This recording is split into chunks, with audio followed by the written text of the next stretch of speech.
യേശു N പക്ഷമായി തീർന്നതിനാൽ എന്തോരാനന്ദമീ ഭൂവിൽ വാസം. യേശു N പക്ഷമായി തീർന്നതിനാൽ എന്തോരാനന്ദമീ ഭൂവിൽ വാസം. എത്ര മോദം പാർത്തലത്തിൽ ജീവിക്കുന്ന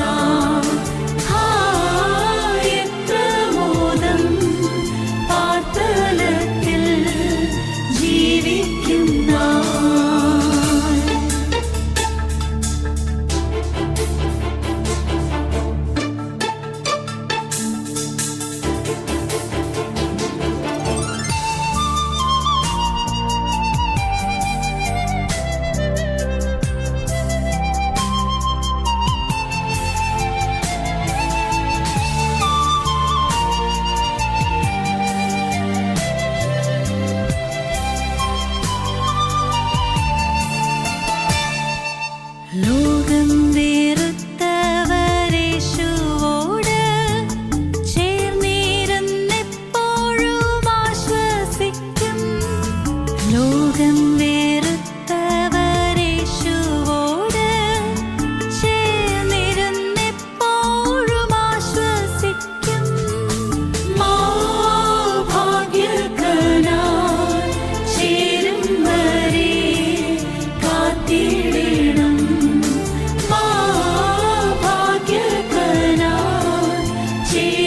വരെ കാത്തിടണം.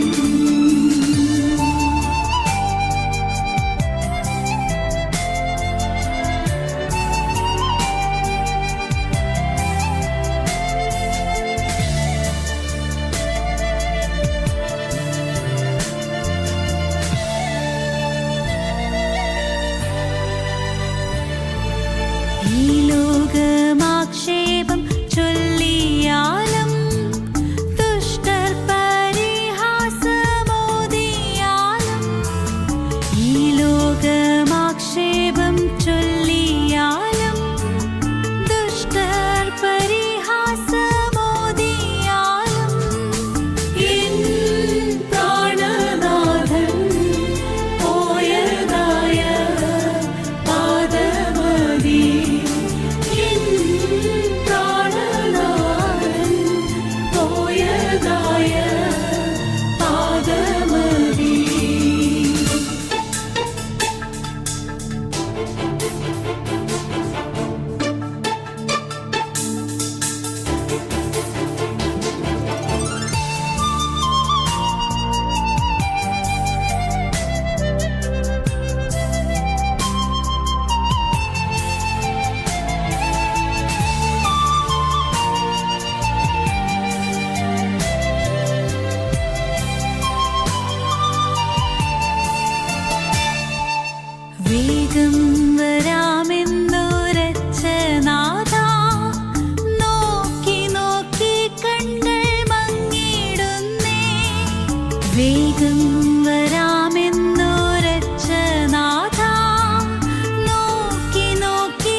ആവർത്തന പുസ്തകം 31 അധ്യായം 8 വാക്യം. യഹോവ തന്നെ നിനക്ക് മുമ്പായി നടക്കുന്നു, അവൻ നിന്നോട് കൂടെയിരിക്കും, നിന്നെ കൈവിടുകയില്ല, ഉപേക്ഷിക്കുകയുമില്ല. നീ പേടിക്കരുത്, ഭ്രമിക്കുകയും അരുത്. ഇത് മോശ യോശുവയോട് പറയുന്നതായ ഭാഗങ്ങളാണ്. ഇസ്രായേൽ ജനത്തെ മരുഭൂമിയിലൂടെ നടത്തിക്കൊണ്ടുവന്നവനായ മോശ കനാൻ നാട്ടിലേക്ക് പ്രവേശിക്കയില്ല എന്നുള്ളത് ദൈവം മോശയോട് അരുളി ചെയ്തതായ കാര്യമാണ്. എന്നാൽ മോശയ്ക്ക് പകരമായി ദൈവം യോശുവയെ നിയമിക്കും എന്നുള്ളത് ദൈവം വളരെ കൃത്യമായി മോശയെ അറിയിച്ചിരുന്നു.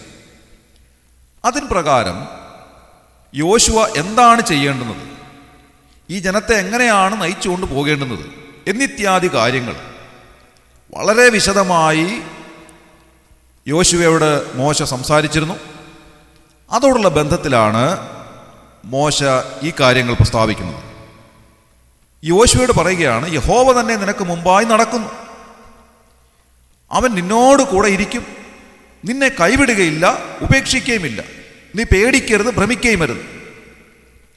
ഈ കഴിഞ്ഞ ദീർഘനാളുകളിലെ അനുഭവ സമ്പത്തിൻ്റെ വെളിച്ചത്തിലാണ് മോശ ഈ കാര്യങ്ങൾ യോശുവയെ ഉപദേശിക്കുന്നത് എന്ന് കാണാൻ കഴിയും. ഇവിടെ യോശുവയെ ധൈര്യപ്പെടുത്തിക്കൊണ്ട് മോശ പറയുന്നതായ വാക്കുകളാണല്ലോ നാം വായിച്ചു കേട്ടത്. യോശുവയുടെ ദൈവം വളരെ കൃത്യമായി പറയുന്നതായ കാര്യം നീ ധൈര്യത്തോടെ ഇരിക്കുക എന്നുള്ളതാണ്. ധൈര്യത്തോടെ ഈ ജനത്തെ മുൻപോട്ട് നയിച്ചുകൊണ്ട് പോവുക.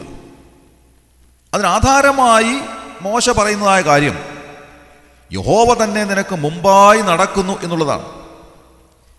ഈ ജനത്തെ യോർദാനിലൂടെ നീ നയിച്ച് അക്കരെ കടത്തണം. നിനക്ക് മുൻപായി യഹോവയായ ദൈവം പാത കാണിച്ചു പോകുന്നുണ്ട്. അതുകൊണ്ട് നീ ഭയപ്പെടേണ്ടെന്ന് ആവശ്യമില്ല.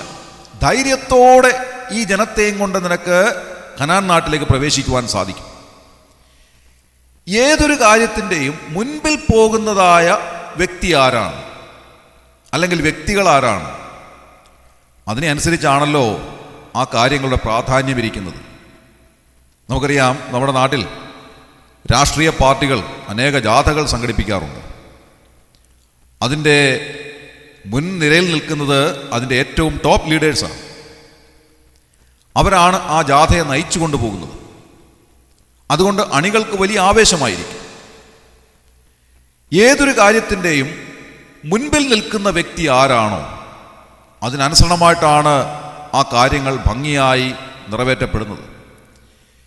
ഇവിടെ യോശുവ ധൈര്യത്തോടെ ഈ ജനത്തെ മുൻപോട്ട് നയിക്കണം എന്ന് മോശ പറയുമ്പോൾ അതോട് ചേർത്ത് യോശുവയോട് പറയുന്നതായ കാര്യം യഹോവ തന്നെ നിനക്ക് മുൻപായി നടക്കുന്നു എന്നുള്ളതാണ്. പ്രിയമുള്ളവരെ, നമ്മുടെ ഇഹലോക ജീവിതത്തിൽ നമുക്ക് മുൻപായി പാത കാണിച്ചു തരുന്ന ഒരുവനുണ്ട്. നാം ഏതു വഴിയായി പോകണം എന്ന് നമ്മെ അറിയിക്കുന്ന ഒരുവനുണ്ട്. നാം സങ്കീർത്തനത്തിൽ വായിക്കുന്നത് പോലെ, ഞാൻ നിന്റെ മേൽ ദൃഷ്ടി വെച്ച് നിനക്ക് ആലോചന പറഞ്ഞു തരും, നീ നടക്കേണ്ടുന്ന വഴി ഞാൻ നിനക്ക് കാണിച്ചു തരും.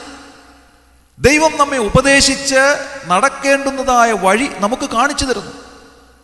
അതോടൊപ്പം തന്നെ നമ്മുടെ മേൽ ദൃഷ്ടി വെച്ച് നമുക്ക് ആലോചന പറഞ്ഞു തരുന്നു. എത്രയോ അനുഗ്രഹകരമായ ഒരു അനുഭവമാണത്. ഈ ലോകത്തിൽ നാം എങ്ങനെയാണ് ജീവിക്കേണ്ടത് എന്നുള്ളത് മനുഷ്യരാരുമല്ല നമുക്ക് അതിൻ്റെ നിയമാവലി നൽകിയിട്ടുള്ളത്. വലിയവനായ ദൈവം നമുക്ക് നൽകിയിട്ടുള്ളതായ അനുഗ്രഹീതമായ ഒരു നിയമാവലിയുണ്ട്. അതിനെ മറികടക്കുവാൻ മനുഷ്യനിർമ്മിതമായ മറ്റൊരു നിയമാവലികളും ഇന്നേ വരെ ഉണ്ടായിട്ടില്ല. അത് ദൈവത്തിൻ്റെ വചനമാണ്. ആ ദൈവവചനം നമുക്ക് കാണിച്ചു തരുന്നതായ പാത എത്ര അനുഗ്രഹകരമായ പാതയാണ്. നാം തിരുവെഴുത്തിൽ വായിക്കുന്ന പോലെ, നിന്റെ വചനം എൻ്റെ കാലിന് ദീപവും എൻ്റെ പാതയ്ക്ക് പ്രകാശവുമാകും. ഓരോ ദിവസവും നാം പോകേണ്ടുന്നതായ പാത നമുക്ക് കാണിച്ചു തരുന്നത് ആ തിരുവെഴുത്താണ്, ദൈവമാണ്. ദൈവം നമുക്ക് കാണിച്ചു തരുന്നതായ പാതയിലൂടെ നാം മുൻപോട്ട് പോകുന്നുവെങ്കിൽ ഭയപ്പെടാതെ നമ്മുടെ ജീവിതത്തെ മുൻപോട്ട് നയിക്കുവാൻ സാധിക്കും. ഈ ട്രെയിനിൻ്റെ കാര്യം നാം ചിന്തിക്കുമ്പോൾ ഒരു കാര്യം നമുക്ക് മനസ്സിലാക്കുവാൻ കഴിയും.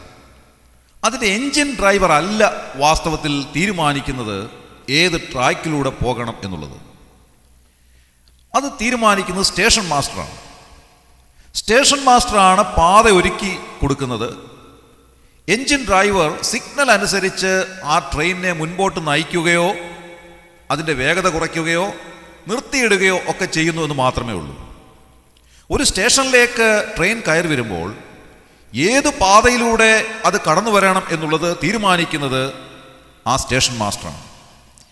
പ്രിയമുള്ളവരെ, അതേപോലെ നമ്മുടെ ജീവിതത്തെ നാം മുൻപോട്ട് നയിക്കുമ്പോൾ ദൈവമാണ് നമുക്ക് പാത കാണിച്ചു തരുന്നത്. ദൈവമക്കളെ സംബന്ധിച്ചിടത്തോളം അവരേത് പാതയിലൂടെ മുൻപോട്ട് പോകണം എന്നുള്ളത് സംശയമില്ലാതെ നമുക്ക് കാണിച്ചു നൽകുന്നത് വലിയവനായ ദൈവമാണ്. ദൈവവചനത്തിലൂടെയാണ് നമുക്ക് ആ പാത കാണുവാൻ സാധിക്കുന്നത്. നാം നമ്മുടെ ജീവിതത്തെ അതിലൂടെ മുൻപോട്ട് നയിക്കുന്നു എന്ന് മാത്രമേ ഉള്ളൂ. അതുകൊണ്ട് മോശ യോശുവയോട് പറഞ്ഞതുപോലെ യഹോവ നമുക്ക് മുൻപായി നടക്കുന്നു.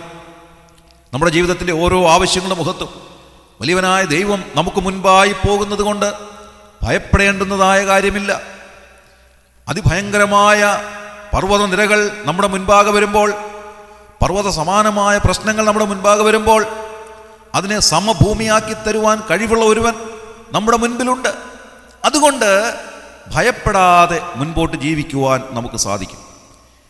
തുടർന്ന് മോശ പറയുകയാണ്, അവൻ നിന്നോട് കൂടെയുണ്ട്, അവൻ നിന്നെ കൈവിടുകയില്ല, ഉപേക്ഷിക്കുകയുമില്ല, നീ പേടിക്കരുത്, ഭ്രമിക്കുകയും അരുത്. ആ കർത്താവ് നമ്മുടെ കൂടെ എല്ലാ സമയത്തുമുണ്ട്. നമ്മുടെ ഏതൊരാവശ്യത്തിൻ്റെ മുഖത്തും നമുക്ക് നോക്കുവാനൊരിടമുണ്ട്. അതുകൊണ്ടാണ് നാം സങ്കീർത്തനത്തിൽ വായിക്കുന്നത്, ഞാൻ എൻ്റെ കണ്ണ് പർവ്വതങ്ങളിലേക്ക് ഉയർത്തുന്നു, എനിക്ക് സഹായം എവിടെ നിന്ന് വരും? എൻ്റെ സഹായം ആകാശത്തെയും ഭൂമിയെയും ഉണ്ടാക്കിയ യഹോവയിൽ നിന്ന് വരുന്നു. നമുക്ക് സഹായത്തിനായി നാം നോക്കുന്നത് ലോകത്തിൻ്റെ കരങ്ങളിലേക്കല്ല, പ്രത്യുത ആകാശത്തെയും ഭൂമിയെയും സകല ചരാചരങ്ങളെയും ഉളവാക്കിയ വലിയവനായ ദൈവത്തിൻ്റെ കരങ്ങളിലേക്കാണ് നാം നോക്കുന്നത്. ദാസന്റെ കണ്ണ് യജമാനന്റെ കയ്യിലേക്കും ദാസിയുടെ കണ്ണ് യജമാനത്തിയുടെ കയ്യിലേക്കും എന്ന പോലെ ഞങ്ങളുടെ കണ്ണ് ഞങ്ങളുടെ ദൈവമായ യഹോവയിലേക്ക് അവൻ ഞങ്ങളോട് കൃപ ചെയ്യുവോളം നോക്കിക്കൊണ്ടിരിക്കുന്നു എന്നാണ് എഴുതിയിരിക്കുന്നത്. അതുകൊണ്ട് നമ്മുടെ മുൻപാകെ ഒരുവൻ നടക്കുന്നു, അവൻ നമ്മെ കൈവിടാത്തവനാണ്, എല്ലാ സമയത്തും നമ്മോട് കൂടെയുള്ളവനാണ്, അവിടുന്ന് നമ്മെ ഉപേക്ഷിക്കാത്തവനാണ്. അതുകൊണ്ട് പേടിക്കാതെ ഭ്രമിക്കാതെ മുൻപോട്ട് ജീവിക്കുവാൻ നമുക്ക് സാധിക്കും. എത്ര അനുഗ്രഹകരമായ ഒരു അനുഭവമാണ്. ഇഹലോക ജീവിതത്തിൽ പല കാര്യങ്ങളും നമ്മെ പേടിപ്പിക്കുന്നതാണ്, ലോക സംഭവങ്ങൾ നമ്മെ പേടിപ്പിക്കുന്നതാണ്. അടുത്ത സമയത്ത് നമ്മുടെ ചുറ്റുപാടുകളിൽ സംഭവിക്കുന്ന അനേക കാര്യങ്ങൾ നമ്മെ ഭയപ്പെടുത്തുന്നതാണ്. ജീവനും സ്വത്തിനും സംരക്ഷണമില്ലാത്ത അതിഭയാനകമായ ഒരു നിലയിലേക്ക് നമ്മുടെ ചുറ്റുപാടുകൾ മാറ്റപ്പെടുന്നു. അത് തന്നെ നമ്മെ ഭ്രമിപ്പിക്കുന്നതാണ്, ഭയപ്പെടുത്തുന്നതാണ്. നമുക്ക് സംരക്ഷണം നൽകുവാൻ ആരുമില്ലാത്തൊരു സ്ഥിതിയിലേക്ക് മാറ്റപ്പെട്ടു പോകുന്നുവോ എന്ന് നാം പലപ്പോഴും സംശയിക്കുന്നതായ സാഹചര്യത്തിൽ ദൈവവചനം നമ്മോട് പറയുകയാണ്, നീ പേടിക്കണ്ട, നീ ഭ്രമിക്കേണ്ട, ഞാൻ നിന്നോട് കൂടെയുണ്ട്, ഞാൻ നിന്റെ വലം കൈക്ക് പിടിച്ചിരിക്കുന്നു, നിന്റെ എല്ലാ ആവശ്യങ്ങൾക്കും ഞാൻ മതിയായവനാണ്, നിന്നെ ഞാൻ സംരക്ഷിക്കുന്നവനാണ്, നിന്നെ ഞാൻ സഹായിക്കുന്നവനാണ്. അവിടെ നിന്ന് രാവിലെ ആ കർത്താവിൻ്റെ കരങ്ങളിൽ നാം സുരക്ഷിതരാണ്. തുടർന്ന് അങ്ങോട്ടുള്ളതായ ഓരോ ദിവസങ്ങളിലും ഈ ദൈവവചനം നമ്മെ അനുഗ്രഹകരമായി മുൻപോട്ട് നയിക്കുവാൻ ഇടയാകട്ടെ എന്ന് ഞാൻ പ്രാർത്ഥിക്കുകയാണ്. നമ്മുടെ ജീവിതത്തിൻ്റെ മുൻപോട്ടുള്ളതായ ചുവടുകൾ പതറിപ്പോകുന്നതായ സാഹചര്യങ്ങളിൽ വരുമ്പോൾ നാം ചെയ്യേണ്ടത് എന്താണ്? നാം പിന്നിലേക്കൊന്ന് നോക്കണം. അങ്ങനെ പിന്നിലേക്ക് തിരിഞ്ഞു നോക്കുമ്പോൾ നാം കടന്നു വന്നതായ പാതകൾ എത്രമാത്രം ദുർഘടമായിരുന്നു എന്ന് കണ്ട് മനസ്സിലാക്കുവാൻ നമുക്ക് കഴിയും. അങ്ങനെ ദുർഘടമായ പാതകളിലൂടെ വലിയവനായ ദൈവം നമ്മെ അത്ഭുതകരമായി നടത്തിക്കൊണ്ടുവന്ന വിധങ്ങൾ ഓർക്കുമ്പോൾ മുൻപോട്ടുള്ളതായ പാതകൾ നമ്മുടെ മുൻപാകെ വളരെയേറെ സുഗമമായിട്ട് തീരും എന്നുള്ള കാര്യത്തിൽ സംശയമില്ല. ആ കർത്താവ് നമ്മുടെ കൂടെയുണ്ട്, നമ്മുടെ മുൻപിലുണ്ട്. അതുകൊണ്ട് ഭയപ്പെടാതെ ഭ്രമിക്കാതെ മുൻപോട്ട് ജീവിക്കുവാൻ നമുക്ക് സാധിക്കും. ഇന്നത്തെ ദിവസം ഈ വചനം നമ്മെ ആശ്വസിപ്പിക്കട്ടെ, ധൈര്യപ്പെടുത്തട്ടെ. നമ്മുടെ മുൻപാകെ ഒരുവൻ നമ്മെ നയിച്ചു കൊണ്ടുപോകുന്ന ഒരുവനുണ്ട്. അവൻ്റെ പിന്നാലെ അവൻ്റെ ചുവടുകൾ പതിഞ്ഞ ഇടം നോക്കി മുൻപോട്ട് ജീവിക്കുവാൻ കർത്താവ് നമ്മെ സഹായിക്കട്ടെ. നമ്മുടെ ജീവിതത്തിൽ ഭയലേശം എന്നിയെ ജീവിക്കുവാൻ കർത്താവ് നമ്മെ ഇടയാക്കട്ടെ. ഈ ശുശ്രൂഷയെ സംബന്ധിച്ച് എല്ലാവരെയും കർത്താവ് അനുഗ്രഹിക്കട്ടെ. നമ്മുടെ കണ്ണുകളെ അടയ്ക്കാം, പ്രാർത്ഥിക്കാം. വലിയവനായ ദൈവമേ, ഞങ്ങളുടെ സ്വർഗീയ നല്ല പിതാവേ, ഞങ്ങൾക്ക് നൽകിയ നല്ലതും വിലയേറിയതുമായ ഈ അവസരത്തിനായി ഞങ്ങൾ നന്ദിയോടെ സ്തോത്രം ചെയ്യുന്നു. കർത്താവേ, യോശുവയോട് മോശ പറഞ്ഞതുപോലെ യഹോവ തന്നെ നിനക്ക് മുൻപായി നടക്കുന്നു, അവൻ നിന്നോട് കൂടെയിരിക്കും, നിന്നെ കൈവിടുകയില്ല, ഉപേക്ഷിക്കുകയില്ല, നീ പേടിക്കരുത്, ഭ്രമിക്കുകയും അരുത് എന്നരുളി ചെയ്തതുപോലെ കർത്താവേ, ഞങ്ങളുടെ ജീവിതത്തിലും യഹോവയായ ദൈവം ഞങ്ങളുടെ മുൻപിൽ നടക്കുന്നു എന്നുള്ളതായ വിലയേറിയ വിശ്വാസത്തിൽ അടിയുറച്ചുകൊണ്ട് മുൻപോട്ട് ജീവിപ്പാൻ ഞങ്ങളെ സഹായിക്കണമേ. കർത്താവെ, ഒന്നുകൊണ്ടും ഞങ്ങൾ ഭയപ്പെടാതെ ഭ്രമിച്ചു പോകാതെ ഞങ്ങളുടെ ജീവിതത്തെ ധൈര്യത്തോടെ മുൻപോട്ട് നയിക്കുവാൻ ഞങ്ങളെ അവിടുന്ന് സഹായിക്കണമേ എന്ന് പ്രാർത്ഥിക്കുന്നു. ഈ ശുശ്രൂഷയെ സംബന്ധിച്ച് എല്ലാവരെയും ഒന്ന് അനുഗ്രഹിക്കണമേ. ഇന്നത്തെ ദിവസം കർത്താവെ, ധൈര്യത്തോടെ ജീവിപ്പാൻ അവരെ സഹായിക്കണമേ. അവരുടെ ജീവിതത്തിലെ എല്ലാ പ്രതിസന്ധികളെയും പ്രതിബന്ധങ്ങളെയും തരണം ചെയ്ത് മുൻപോട്ട് ജീവിപ്പാൻ അവരെ ഇടയാക്കണമേ. രോഗികളായിട്ടുള്ളവർക്ക് സൗഖ്യം നൽകണമേ. ക്ഷീണിതർക്ക് അവിടുന്ന് ആശ്വാസം നൽകണമേ. കർത്താവെ, വിവിധ കാര്യങ്ങളുടെ മുൻപാകെ ഭയപ്പെട്ട് നിൽക്കുന്നവരെ ധൈര്യപ്പെടുത്തി ഇന്നത്തെ ദിവസം ധൈര്യത്തോടെ ജീവിപ്പാൻ അവരെ ഇടയാക്കണമെന്ന് പ്രാർത്ഥിക്കുന്നു. ഞങ്ങളുടെ വഴിയാത്രകളിൽ കർത്താവെ, അവിടുത്തെ സ്വർഗീയ ദൂതന്മാരുടെ വിലയേറിയ സാന്നിധ്യത്താൽ സഹായത്താൽ ഞങ്ങളെ അവിടുന്ന് സഹായിക്കണമേ. സുരക്ഷിതരായ യാത്ര ചെയ്യുവാൻ ഇടയാക്കണമേ. ഞങ്ങളുടെ പ്രാർത്ഥന അവിടുന്ന് കേട്ടതിനായി സ്തോത്രം. ഞങ്ങളുടെ കർത്താവ് രക്ഷിതാവുമായ യേശു ക്രിസ്തു ധന്യമായ നാമത്തിൽ തന്നെ ആമേൻ.